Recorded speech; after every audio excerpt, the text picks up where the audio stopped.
po kaming karapat-dapat na lumapit sa inyo. Hindi dahil talagang kami on our own ay karapat-dapat, kundi dahil lang sa inyong habag, dahil lang sa inyong grasya. Cleanse us, empower us. And Lord, nawa sa darating pang mga pinahihiram mo sa aming panahon, thank you Lord for another year of life. Nawa matagpuan mo kami na mas mature kaysa dati. Mas naglilingkod, mas kapaki-pakinabang, mas kalugod-lugod sa inyo. At nagiging mas masaya kami tungkol sa aming sarili.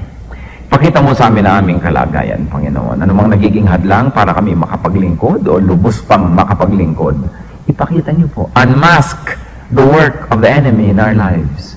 Unmask all falsehood. Expose the truth of God. At tapunan niyo po ng inyong liwanag at nasa gayon, magkaroon ng lalo pang malalim na kabuluhan.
Ang paghaba ng buhay namin dito sa balat ng lupa. Kayo po ang siyang maging tagapagsalita, Panginoon. Hindi namin ninanais sa makarinig ng ideya ng kapwa-tao lang namin. Kayo po ang nilalapit at hinahangaan, pinaglilingkuran, sinasamba namin, Panginoon. Kaya kayo rin po ang mangusap. Use your servant only as your footstool, but lift up only yourself. And in the name of Jesus, we reject, rebuke, bind, frustrate all work and plans of evil in our midst. And we pray, Father, that you may speak to us. Holy Spirit, enlighten us. Give us eyes that see, ears that hear. And Lord, enable us, teach us to have hearts that obey. In Jesus' mighty name, we pray with confidence and thanksgiving. Who can go for God? Sino ang maaring humayo? Sino ang maaring isugo para sa kagawain ng Panginoon? Sa Isaiah chapter 1, verse 1, the vision concerning Judah and Jerusalem that Isaiah, son of Amos, saw during the reigns of Uzziah, Jotham, Ahaz, and Hezekiah, kings of Judah. Ito pong ministry ng propetang si Isaiah, inintroduce itong chapter 1, verse 1, nang ganun lang ang introduction na binigay tungkol sa kanya at wala na tayong ibang alam pa tungkol sa kanyang personal na buhay, liban sa siya ay anak ni Amos, son of Amos, is the only background information that was given us. Isaiah prophesied concerning Judah during the reign of 4 kings. Ang haba ng kanyang ministry, o napakaiksi naman ng reign ng 4 na hari. So this is about 700 BC. Ito po ang ating pinag-uusapang panahon. At tayo po tumalon sa Isaiah chapter 6 para makapunta tayo sa issue ng who can go for God. Magandang tanong ito sa mga naglilingkod na sa Diyos at sa mga hindi pa, ngunit nagnanais maglingkod. Isaiah 6 verses 1 to 4. Para rin sa mga hindi pa nakapaglilingkod at walang balak maglingkod dahil siguro nabubulag tayo ng kaaway sapagkat ang lahat ng anak ng Diyos ay dapat naglilingkod. Isaiah chapter 6 verses 1 to 4. In the year that King Uzziah died, I saw the Lord seated on a throne, high and exalted, and the train of his robe filled the temple. Above him were seraphs, each with 6 wings. With 2 wings they covered their faces, with 2 they covered their feet, and with 2 they were flying. And they were calling to one another, Holy, holy, holy is the Lord Almighty. The whole earth is full of his glory. At the sound of their voices, the doorposts and thresholds shook, and the temple was filled with smoke. And may the Lord unlock for us the mystery of this word so we can apply it in our lives. So what do we see here? That the Lord showed and that the Lord revealed His majesty to Isaiah through a vision. Sa pamamagitan ng isang pangitain, nagpakilala ang Panginoon at nagbigay siya ng patikim ng kanyang kaluwalhatian, His glory, His majesty. And what did Isaiah see? That the Lord was seated on a throne. In other words, nagpakita po ang Panginoong Diyos kay Isaiah bilang hari, na siya ang tunay na hari. Tingnan niyo po ang timing in the year that King Uzziah died. Nung namatay ang physical, political, human king ng Israel, ay nagpakita ang Panginoong Diyos na nakaupo sa trono. Para bang ipinapakita na mamatay man ang hari ng tao at ang taong hari, nandito naman ang tunay na hari. You should feel secure. Mawala man ang mga human beings, tuloy ang kingdom of God. Ganon din naman ang kingdom of God on earth, ang church. Mawala man ang mga human beings, tuloy ang gawain ng Panginoon kasi siya naman ang leader, siya ang tunay na king. What a good assurance that when the political king that human beings were relying on died on that same day, the King of Kings showed himself to the prophet seated on the throne. Na parang sinasabi, huwag kayong mag-alala, tuloy ang paghahari ng Diyos sapagkat tao lang na yung namatay, ang Diyos ay buhay at nakaupo sa trono. Kumisan po tayo mga tao sobrang umaasa sa kapwa-tao. Paano na ako pag namatay ang tatay ko? Paano na ako pag nawala ang girlfriend ko? Paano na ako pagka yung presidente ng kumpanya namin nawala, nagsara ang kumpanya? Paano na ang church pagka ang isang deacon, isang pastor, isang leader nawala? Siyempre tutuloy ang mundo kasi God is seated on His throne of glory. Hindi titigil ang lahat dahil lang nawala ang isang tao. Ang mga tao ay kasangkapan lang, pinadadaluyan lang ng pagpapala, subalit hindi nawawala yung pinagmumulan nun. So the Lord was seated on a throne, high and exalted. And what else did Isaiah see? That the Lord's robe filled the temple. Alam niyo po yung kasuotan natin, kadalasan, nagiging simbolo rin niya ng ating ranggo sa buhay, ng ating karakter, ng ating buong-buong pagkatao. Kaya kung nakikita mo ang suot naman ito, ano ba naman suot ng babaeng ito? 2 salompas na lang yata. Di ba? So nakikita mo ang pagkatao, bakit ibinibilad ang katawan? Kung nakikita mo naman na close neck, long sleeve, conservative yata ang taong ito. Pag nakikita mong napakagara ng kasuotan, aba, ito siguro ang amo. Di ba? Sa damit pa lang nakikita mo ang karakter, yung papel sa buhay. At ano po ang nakita ni Isaiah? The robe of God filled the temple. So his character is everywhere. His character fills every corner of the temple. And of course, the temple represented the earth. Bumaba ang Diyos, and His robe filled the temple. Ang buong mundo'y punong-puno ng kaluwalhatian ng Diyos. All you have to do is look at a flower, look inside the mitochondria, part of one cell, and you see that the Lord is glorious. Tingnan nyo ang mga bituin na hindi nagbabanggaan. The Lord is glorious. Look at all places, everywhere. Look inside your heart. Look how your blood clots when you suddenly have a wound. And the Lord is glorious. So the robe filled the temple. And what else did Isaiah see? Flying creatures and flaming creatures. Nag-aapoy, naglalagablab, nagliliwanag. Flaming creatures with 6 wings each were flying all over, shouting to each other and to everyone who hears, Holy, holy, holy, the Lord is all-powerful. The earth is full of His glory.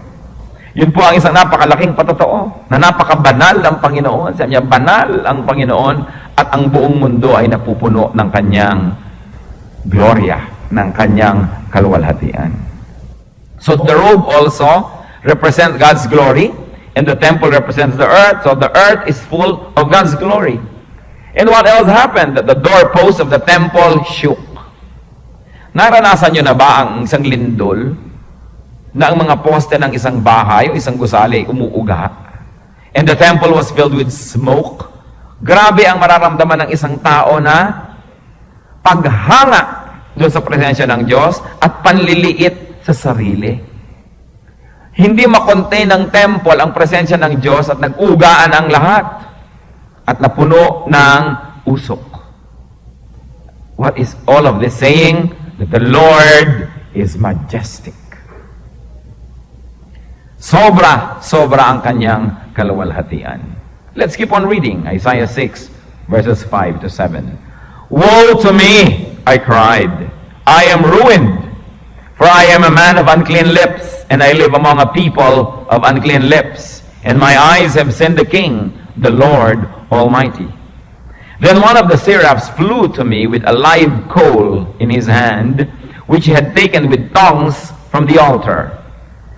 With it he touched my mouth and said, See, this has touched your lips. Your guilt is taken away, and your sin atoned for.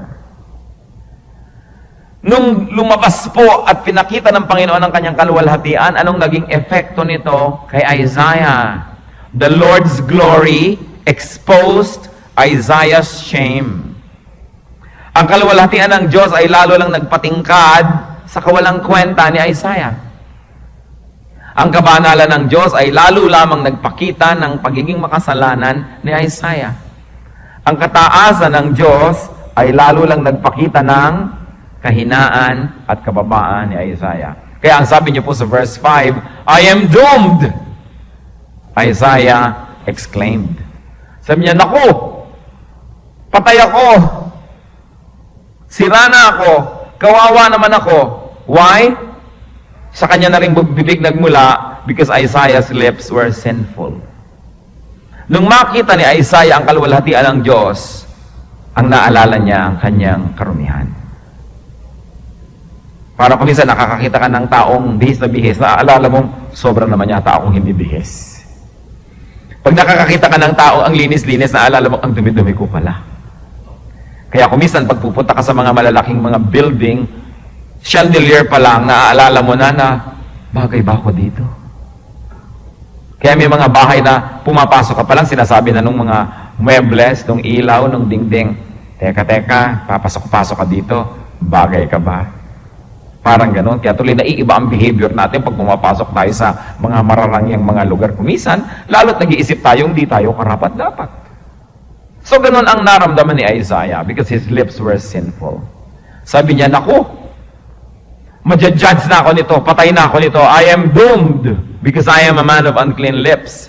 At meron pa pong isang naalala siya that the lips of the people around Isaiah were sinful too. Sabi niya, makasalanan ako, marumi ako. Lahat ng kasalamuha ko, marumi rin. Kaya maglinis-linisan naman ako, siguradong nahahawahan ako ng kanilang dumi. Ito ang kalinisan ng Diyos, ang liwa-liwanag. Di po ba kaya nga madidilim yung mga lugar ng mga bahay-aliwan para magmukhang maganda yung mga hindi naman talaga kagandahan? Kasi sa dilim, natatakpan na yung mga peklat-peklat mo, mga kung ano-ano mo. Di ba? Kaya yung mga bahay, gusto mo dim lighting para hindi halata lahat yung bakbak na pintura, yung mga sira-sira dyan. Pag inilawan mo ng gusto, makikita lahat ng imperfection. Nagliwanag dahil sa presensya ng Diyos. Ang sabi ni Isaiah, woe is me. I am a man of unclean lips and I live among a people who have unclean lips as well. So, Isaiah saw God. Yun ang maganda doon. Sabi niya, woe is me, I have seen God. You know why? Bakit niya nasabing, patay ako? Because people were not allowed to see God. Noong mga panahon na ito po, seeing God equals being judged. Because when you see God, you die. Kaya pag may mga presensya, mga even angelic beings, what do people do? They bow down to the ground para hindi sila makakita ng anuman. Tinatakpan nila ang kanilang muka, pumipikit sila, sapagkat di mo dapat makita ang kaluwalhatian ng Diyos. Subalit ang Diyos nagpakita ng kanyang kaluwalhatian, nagniningning, naglalagablab, umuuga ang mga poste na pupuno ng usok. At sabi ni Isaiah, patay ako nito. Kaya sa Genesis 32 verse 30, so Jacob called the place Peniel, saying, it is because I saw God face to face, and yet my life was spared. Isa pa tong si Jacob na nakita niya ang mukha ng Diyos. Siyempre, only a representation of the face of God. Nagkatawang tao kasi yung Diyos. Pero kahit pa nga nagkatawang tao lang, yung mukha nung kinatawan na yon, hindi mo pa rin dapat makita. Pero sabi ni Jacob, nakita ko ang mukha ng Diyos at hindi ako namatay. Grasya yon. Kasi nakamamatay pag nakita mong Diyos. Parang sobra siyang tama pagka kayo'y nagtasalubong. Sobra ka ng mali. Kaya dapat ang tunay po nating attitude when we worship God is that of humility. Hindi yung haharap ka sa Diyos para manalangin, tapos sinusumbatan mo, Diyos, Lord, type ako ng type, offering ako ng offering, ba't di pa kayo mayaman? Serve ako ng serve sa iyo, bakit di mo binibigay yung gusto ko? Basta kayo kukuha ng lakas ng loob na manumbat sa Diyos, samantalang makita mo lang ang Diyos, mamamatay ka dapat. Dahil sobra siyang tama at sobra tayong mali. What was the right thing that Isaiah did when he faced the glory of God? Isaiah acknowledged his sinfulness. Isaiah acknowledged his unworthiness to see God. Sa niya, hindi ako karapat-dapat. Marumi ang aking dila, masama ang aking pananalita. Naliligid ako ng taong ganun din kasasama ang mga pananalita. Tapos makikita ko ang Diyos. Ano po ba ang dapat na mangyari pag nakikita natin glory ng Diyos? God's glory shows us our shame. Kaya yung temple din nung ipinagawa, ang ganda-ganda, para makita ng tao kung ano ang kinatawan ng Diyos, kagandahan, katotohanan, kalinisan, kabanalan. Kaya ikaw ting haharap doon, nag-iisip, ano kaya akong lagay ko? Paano kaya ako makakapasok dito nang hindi ako mahuhusgahan ng Diyos? Yung tamang attitude of humility. So what was the result of Isaiah's acknowledgement of his sin? Kinilala niya ang kanyang pagiging marumi. Anong naging bunga? One of the living creatures flew over to Isaiah with a burning coal taken from the altar. At nakita niyo ang Diyos, how orderly, and even his angels. Meron pang sipit apoy, meron pang pang-ipit, may malaking tiyane na ginamit ang anghel para kuhanin yung isang baga na haapoy at ipinahid sa labi ni Isaiah. The angel touched Isaiah's lips with this burning coal at sinabi, "O ayan, dahil kinilala mo ang iyong kasalanan, kinilala mong di ka dapat dito, hindi ka dapat humarap sa Diyos, heto, hinipo na at nadampian na ng babagang bagay na ito galing sa altar ng Diyos, ang iyong labi." Ibig sabihin, ang mga kasalanang ipinapahayag mo sa Diyos ay pinatawad na, hindi ka na guilty. What can we learn from Isaiah here? That acknowledgement of sin and one's sinfulness brings about cleansing. Kahit po sa ating mga kapwa-tao, pag sinisisi ka ng asawa mo, ikaw, ganyan. Pag sinabi mong, oo nga, mali nga talaga ako, patawarin mo na ako. Di ba tapos na ang argumento? Kaya humahaba mo, ikaw, babalikan mo pa ngayon yung nag-a-accuse sa'yo. So hindi kayo tumigil ng akusasyon sa isa't isa. O kaya sinabi, hindi, mali ka, hindi ako ganyan. Humahaba. Pero oras na alam mong mali ka, tinanggap mong mali ka, tapos na ang argumento. Forgiveness is not far behind. So the presence of God is meant to make us realize and acknowledge our sins. Sa inyo, si Isaiah yon humarap sa Diyos. Tayo man po humaharap sa Diyos araw-araw. Sa pagsamba, humaharap tayo sa Diyos. Sa pananalangin, humaharap tayo sa Diyos. Sa pag-awit sa Kanya, humaharap tayo sa Diyos. At anong unang-unang dapat nagiging epekto nito? That we feel so sorry for our sinfulness. Dahil imposible naman na last Sunday nag-worship kayo, babalik kayo dito sa susunod na Sunday, wala kayo nagawa ni anumang kasalanan, na kaya yabang yung papasok sa templo ng Diyos, I deserve to be here. O ba tayo pa mag-umpisa, nandito na ako? Mga ganong klase mga attitude. We face God with humility because the glory of God exposes our shame. So we have to acknowledge our sin. Yan po ang unang-una. Tandaan nyo rin po ito mga kapatid, kahit sa relasyon nyo sa inyong asawa, anak, kapatid, magulang, mag-anak, kaibigan, kamanggagawa, kakilala, kapwa-tao, pag kinikilala natin ating kasalanan, malapit na, kasunod na yung pag-aayos-ayos ng mga relasyon. Hindi pwedeng iwas ka ng iwas sa, tama ka, mali ako. Alam nga namang inaaway kayo ng isang tao at sinabi niya ng, tama ka, mali ako. Awayin ka pa rin ng awayin. At hindi naman natin sasabihin yung mali ako para lang siya matigil. Kundi talaga namang may mali tayo. Imposible namang may dalawang taong mag-away na isa lang yung mali, isa perfectly right. Parehong may mali yan. Kung nauna naman yung isang nagkamali, yung pangalawa naman, sa pagtrato niya doon sa nagkamali, mali na rin siya. So pare-pareho na lang nagkamali. Hindi na pinag-uusapan ko sinong nauna. Cleansing comes from God alone. Nung humarap si Isaiah sa presensya ng Diyos, kinilala ang kanyang kasalanan, dali-dali na inutusan ng Diyos ang anghel. Sige. Padaanin mo yung baga sa kanyang labi. Hindi naman siguro sununog yung labi niya. No? Dahil nakapagsalita pa siya. Hindi siya sinaktan. Kasi po yung pagdaan sa apoy is a symbol of purification. Parang yung ginto, pag pinadaan nyo sa apoy, napupurify. Parang pagkain din. Sabi mo, ano yan? Dumaan na yan sa apoy. Parang ibig sabihin, pwede na yan kainin. So dumaan sa apoy yung kanyang labi, na purify, nasunog yung mga imperfections. It is important to acknowledge our sins. Mga kapatid, sa tinagal-tagal yung nag-aaral ng Biblia, nakikinig ng mga mensaheng tulad nito, kakanta-kanta ng mga praises, baka naman may kasalanan pa kayo na hanggang ngayon ay hindi nyo kinikilala. Na tayo nagmamaang-maangan, gina-justify natin ating sarili. Hindi, ikaw man ang malagay sa lugar ko, ganyan talagang gagawin mo. Wala po mangyayari sa buhay nyo, sayang lang pag-worship.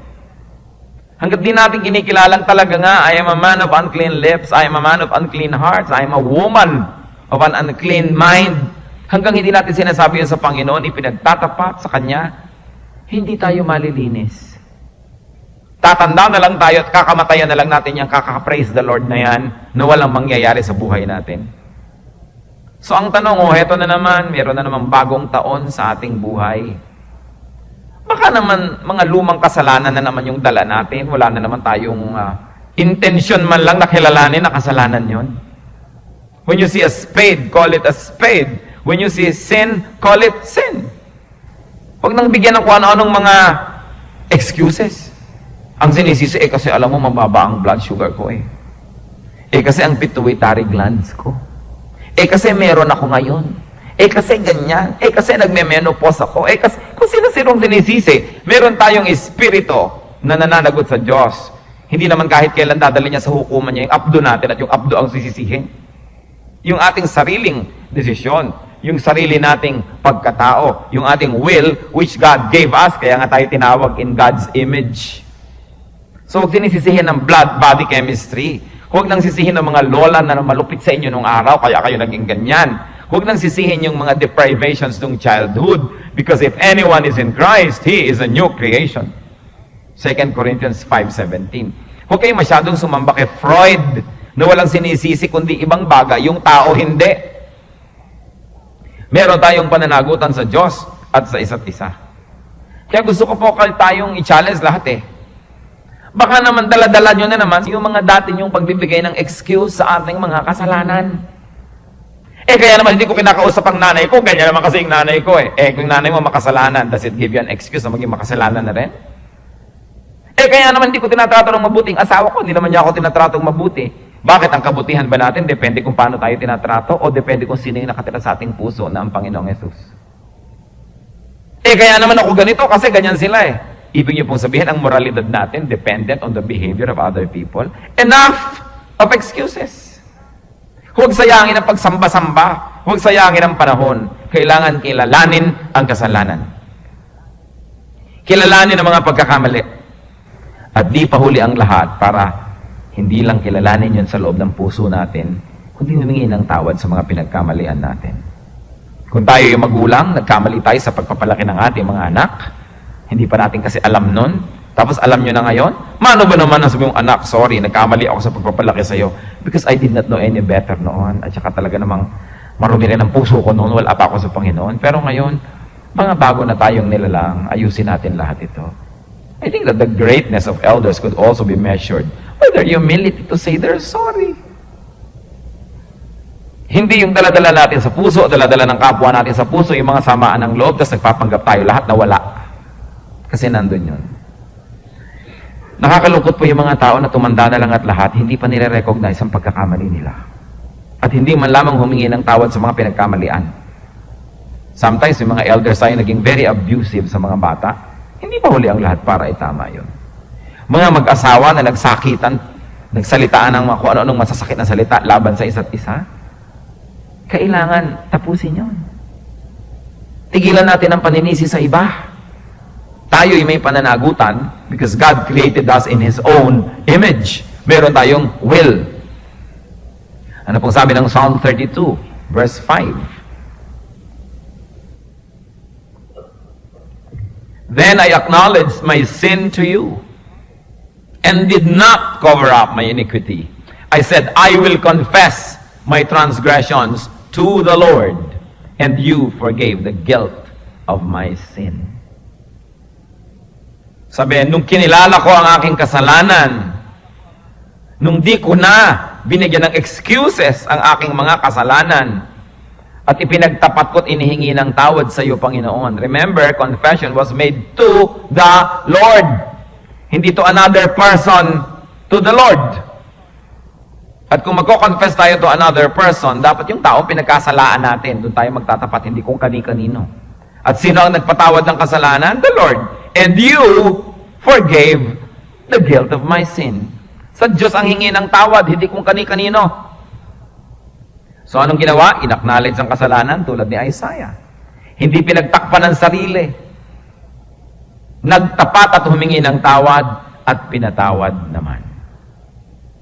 So balik tayo kay Isaiah. Nakita niya ang kaluwalhatian ng Diyos.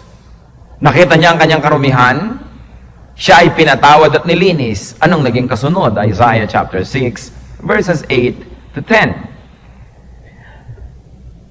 Then I heard the voice of the Lord saying, Whom shall I send? And who will go for us? Sinong ipapadala ko? Sinong isusugo natin? And I said, si Isaiah said, Here I am, send me. This has become a very famous sentence, or sentences. Here I am, send me. He said, Go and tell these people, be ever hearing but never understanding, be ever seeing but never perceiving, make the heart of these people calloused, make their ears dull, and close their eyes. Otherwise they might see with their eyes, hear with their ears, understand with their hearts, and turn and be healed. Nagpakita ng kaluwalhatian ng Diyos kay Isaiah. Si Isaiah naman, ibinunyag ang kanyang mga kasalanan, pinatawad. Anong kasunod? The Lord calls Isaiah to service. Remember, ang tanong natin who can go for God? No? What are the qualifications of people that God can use? So, the Lord calls Isaiah to service. What can we learn here? That the Lord calls for someone to be sent. That the Lord calls for someone to go. At hanggang ngayon, the same calling is there. Even the Lord Jesus Christ would repeat this. Nearly 700 years later, sabi niya, the field is ripe, but there are only very few harvesters. At kung susuriin po natin, yung style ng Panginoon, sabi niya, who will go for us? Who can we send? The style was in question form. What do we learn from God here? That when He calls people to ministry, no pressure. He is looking for volunteers. Ang tanong, sino kaya? Alam niyo po kasi, ang Biblia, sinulat ng mga Eastern people, mga taga-silangan. Ang Biblia ay Eastern literature. Kaya pati yung culture niya, very Eastern. Very indirect. Hindi niya tinanong kay Isaiah, nagpakita na ako ng kaluwalhatian sa iyo, pinatawad ko ng kasalanan mo, ipapadala kita, yes or no? That's Western culture, very Western frankness, no? Pero pahaging, padaplis, parinig, ang sinabi ng Panginoon. Si Isaiah lang naman yung nandun, tsaka yung mga anghel sabi ng Panginoon, sino kaya ipadala natin? Sino kaya ang pwede nating isugo? Tinabla naman si Isaiah, no? Hindi siya manhid. Tanungin nyo nga katabi nyo, kayo po manhid. Di ba? Pagka nagtatanong ang Panginoon ay nagtutulog-tulugan, siya padala nyo. Di ba? Ito, magaling to. Sabi ni Isaiah, eto po ako, isugo niyo po ako. Nag-Bible school ba si Isaiah? Hindi. Magaling ba ang qualifications? Hindi. Makasalanan nga Wala kang binigay na credential Biruin nyo, nakakita kayo ng biodata, nakalagay lang pangalan ng tatay. Yun lang. Walang accomplishment. No? Ang accomplishment lang na ipanganak siya sa mundong ibabaw. Yun lang. So kung sasabihin nyo, hindi ako pwede, wala naman akong background sa theology. Sabi ni Isaiah, welcome to the club. Wala naman ako, sino ba naman ako? Sabi ni Isaiah, welcome to the club. Pare-pareho lang tayo. Pero ang tanong, nakikita nyo ba ang kaluwalhatian ng Diyos sa buhay nyo? Yung walang hanggan niyang kabutihan, pagtulong. Tapos kinikilala ba natin ang ating pagiging kulang at makasalanan? Nahipo na ba tayo ng Panginoon? Pinatawad? Kasi ang kasunod nun, calling. Ngayon, kung tinatawag tayo ng Diyos, huwag tayong magmaang-maangan kasi nagpapaninig lang naman ng Diyos. Sino kaya? Sino kaya? Sino ba kundi kayo? Talaga namang iba. Siyempre, yung kanyang nilinis, yung kanyang binles, yun ang susunod niyang isusugo. So, Isaiah volunteers here. We see him volunteering. Sabi niya, "Here I am, send me." Hindi siya sabing, "Ayun po yung kapatid ko, send him to be used by God." 1 Peter 2:9, concerning Christians, believers, "But you are a chosen people, a royal priesthood, a holy nation, a people belonging to God. For what? That you may declare the praises of Him who called you out of darkness into His wonderful light." Nandun na naman yung light, nandun na naman yung apoy, the same treatment kay Isaiah. Hinango sa dilim, dinala sa liwanag. Pinadaan sa apoy. So what happens when Isaiah volunteers? God sends Isaiah. Sige. Nag-volunteer ka, ipapadala kita. Heto, the commission is to go and speak to the nation. Go and speak to the people. What was the message? The message centered on the people's condition. Ang message sa mga tao, you will listen but not understand. And you will look and not see. Yan daw ang sasabihin. Kasi yun ang kondisyon ng mga tao eh. Nakikinig sila, hindi nila inuunawa. Nakikita naman nila, ayaw nilang tingnan, ayaw nilang titigan. So what was Isaiah's mission? Make these people stubborn. Make them cover their ears. Make them cover their eyes. Make them fail to understand. In other words, do not let them turn to me and be healed.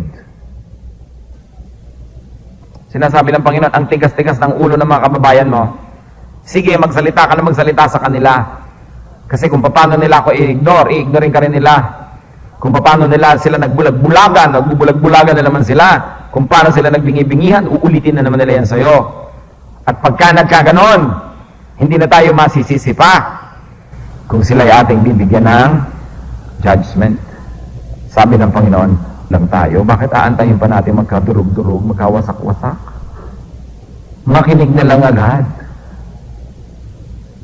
Sabi nga nila, torturin ka rin, pirmahan mo na agad, hindi ka mahirapan. Hindi ba? Tinotorture ka rin eh.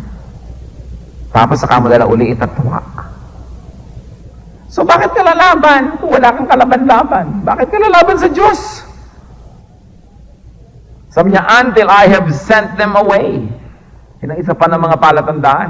Hanggang hindi pinapayagan ng Diyos sila na malupig ng ibang bayan, madala as exiles, as hostages, as captives in another land, they will not listen. Pero sabi naman ni Lord, may konti na mga matitira. May konti magsusurvive. Yung mga stamp na sinasabi. Para yung mga puno, putulin mo man, may konting matitira. Matutuloy din ang bayan. Pero yung matitigas ang ulo na yan, malilipol lahat. What can we learn from God in this encounter? That God's anger demands justice. Ang galit ng Diyos sa kasalanan ay humihingi ng katarungan. Deuteronomy 6:15-16. For the Lord your God, who is among you, is a jealous God. And His anger will burn against you, and He will destroy you from the face of the land.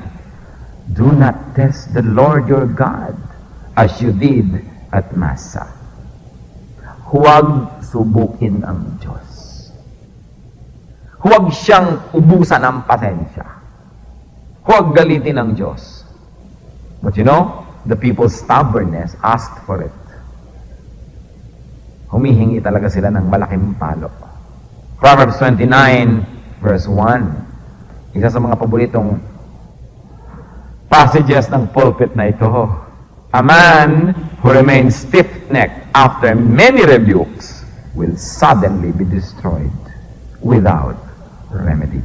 Ang isang tao na patuloy na nagtitigas-tigasan matapos ang napakaraming babala ay biglang wawasakin, hindi na siya makakabangon pa. The words of God saying this. Perhaps we don't know God enough. Ang image natin ng God the Father ay isang parang lolong may balbas sa pagkahaba-haba hanggang kanyang kandungan at para siyang lolo, napapakit ko siya, Ginoo, kayo naman, bigay niyo sa akin ito. Tapos ibibigay niya. Ang Diyos ay marunong magalit. At pag nagagalit siya, with feelings. Bumubuka ang lupa, lumulunok ng mga taong buhay. Bumababa't umuulan ng apoy para tupukin ang mga tao.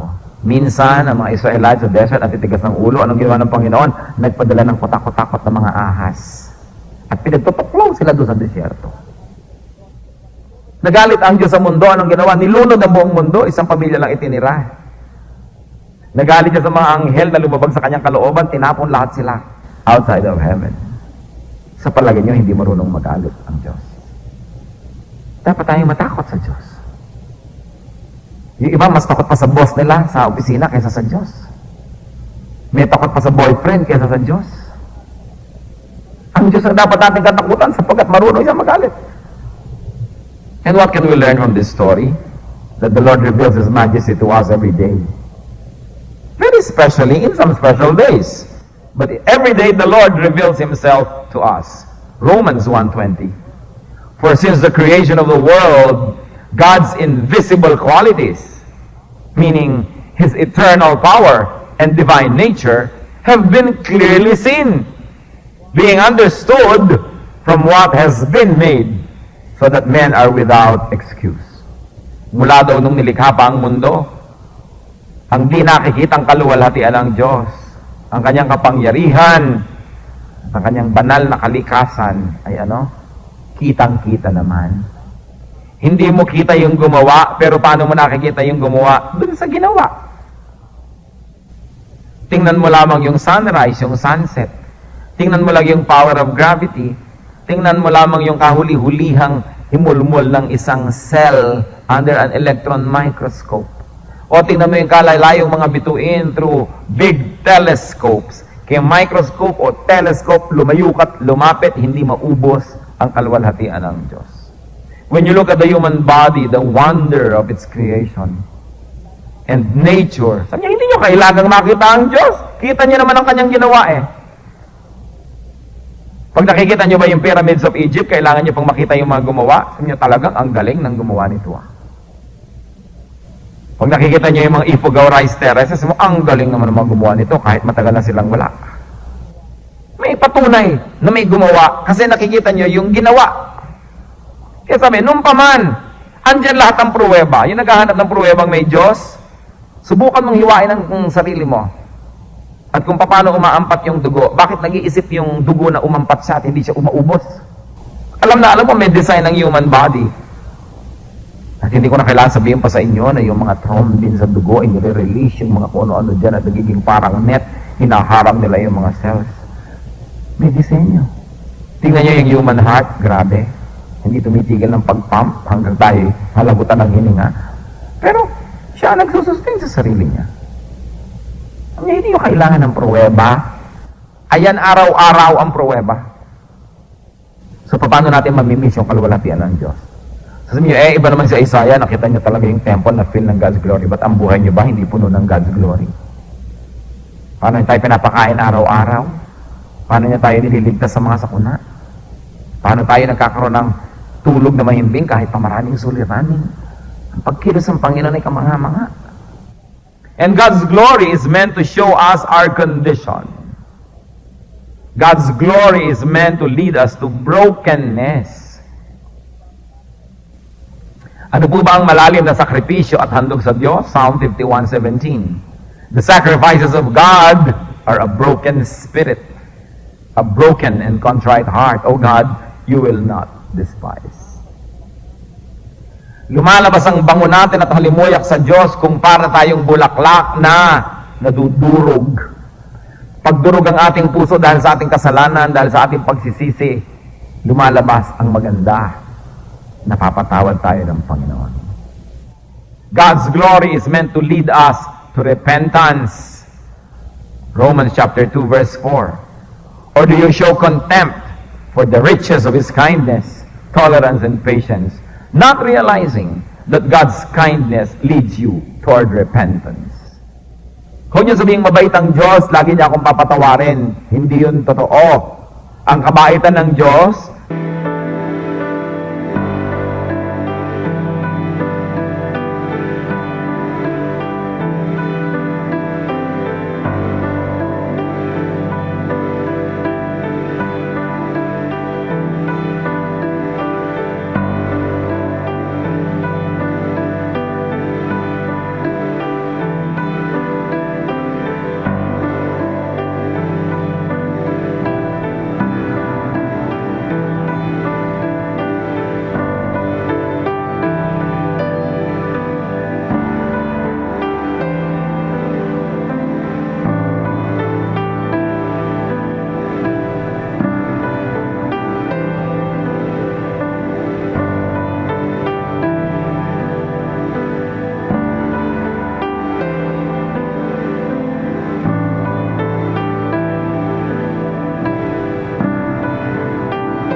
will be blessed. Nasaan stage po tayo ngayon ng ating spirituality?